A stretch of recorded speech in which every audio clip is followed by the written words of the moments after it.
As soon as the Nolans were settled, they found that the new home was across from a school, and there was a tree outside, just like the one at their home in Brooklyn. The new home had a special surprise. There was a piano inside, which was an unexpected miracle they couldn't have even asked for. Why was there a piano? Because moving a piano cost $15, which was 3 times the cost of moving other furniture, so the previous tenant couldn't afford to move it, and asked if they could temporarily store it in their home. Of course, the Nolans were thrilled, because Katie really hoped her kids could learn to play the piano. However, they didn't have the money for piano lessons. Her mother saw an ad for piano lessons in the window of the apartment downstairs, and came up with an idea.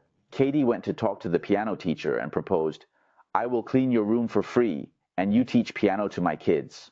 Although the teacher was reluctant, feeling that cleaning was not worth as much as teaching piano, Katie persuaded her, "You see, you have to clean anyway, and cleaning costs money, so why not let me do it for you?" The teacher finally agreed, albeit reluctantly.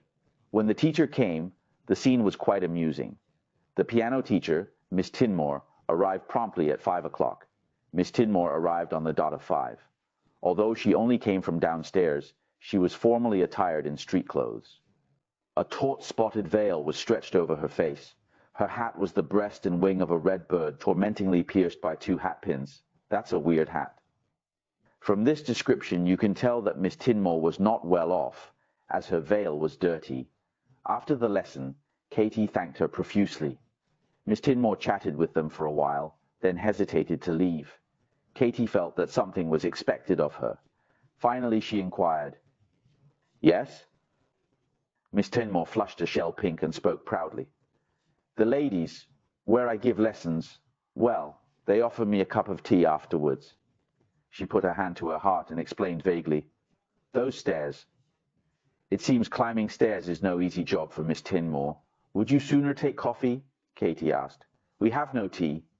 Gladly. Miss Tinmore sat down in relief. Katie brought her a cup of coffee. You know, serving coffee alone isn't enough, so she also brought out a piece of sweet bread and a small spoon. They later learned that Miss Tinmore actually lived on the tea from her pupils, and it's actually a meal.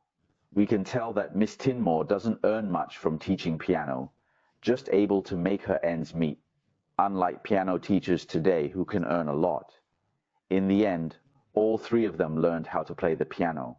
It's quite surprised to see that 3 of them, from a family having no money for lesson fees, managed to learn how to play piano